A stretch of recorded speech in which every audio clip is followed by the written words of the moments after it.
पिछले कल हिमाचल की बड़ी चर्चा हुई, देश के प्रधानमंत्री ने बोला कि हम सरकारी कर्मचारियों को वेतन तक नहीं दे सक रहे।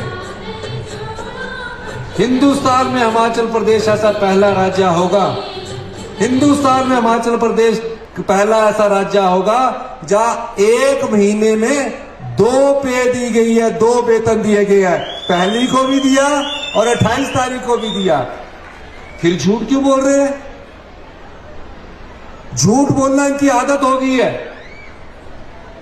और झूठ बोलकर राजनीतिक रेटियां सेकना गलत बात है। हम सत्ता में सत्ता सुख के लिए नहीं आए हैं, हम व्यवस्था परिवर्तन के लिए आए हैं। तो व्यवस्था परिवर्तन के द्वारा हम आत्मनिर्भर बनना चाहते हैं। जो 1 तारीख को पे मिलती है और 9 तारीख को पेंशन मिलती है, क्योंकि दीपावली हमारा सबसे बड़ा त्यौहार होता है। हम इनकी जो पेंशन हुआ है, जो अगले महीने नवंबर में मिलने, उन्हें 28 अक्टूबर में देने की भी घोषणा करता हूँ कि उनकी जो पेंशन है, जो पे है, वो हम 4 दिन पहले उनको दे रहे हैं। यानी कि इस महीने की 28 तारीख को सभी कर्मचारियों को पेंशन भी मिलेगी, जो रिटायर हो चुके हैं, और जो सरकारी में है उन्हें पे भी मिलेगी। 800 करोड़ रुपया हम हर महीने की पहली तारीख को देते थे, यानी 2000 करोड़ रुपया हर महीने हम कर्मचारियों के और अधिकारियों की सैलरी और पेंशन के लिए खर्च करते। उस ट्रेजरी में कई खर्चे निकलते रहते हैं, 2000 करोड़ पहली तारीख तक नहीं होता। और जो हम रिजर्व बैंक ऑफ इंडिया से जब हम सैलरी और पेंशन देने के लिए लोन लेते हैं तो उस पर 7.5% ब्याज देना पड़ता है।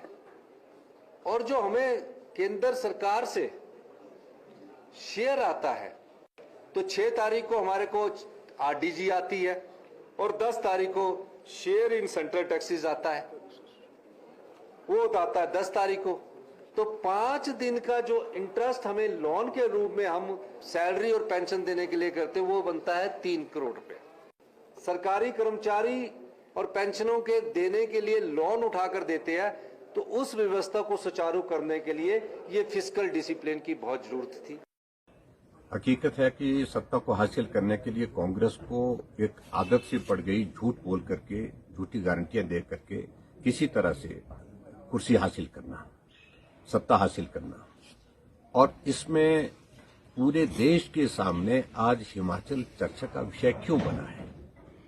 क्योंकि हिमाचल प्रदेश में जो गारंटी का जो मॉडल जिस तरह से कोलैप्स हुआ है, जिस तरह से फेल हुआ है, वो पूरे देश भर में चर्चा का विषय बना। और इसी संदर्भ में प्रधानमंत्री जी ने इस बात का भी जिक्र किया कि ये हकीकत है कि हिमाचल में गारंटियां दी, लेकिन हकीकत यह है कि वहां कर्मचारियों को सैलरी नहीं मिल पा रही है, पेंशनर्स को पेंशन नहीं मिल पा रही है, और मुख्यमंत्री को हर महीने ऐलान करना पड़ रहा है कि इतनी तारीख को सैलरी मिलेगी। ये स्थिति हिमाचल प्रदेश की बनी और उसकी वजह यह है कि जो झूठी गारंटियां दी थी। Bhushan jewellers festival bonanza, lucky draw बदल देगा आपकी जिंदगी। 10,000 की खरीद पर 3 चमचमाती कार और 5 स्कूटियां। तो आज ही विजिट करें भूषण ज्वेलर्स सोलन।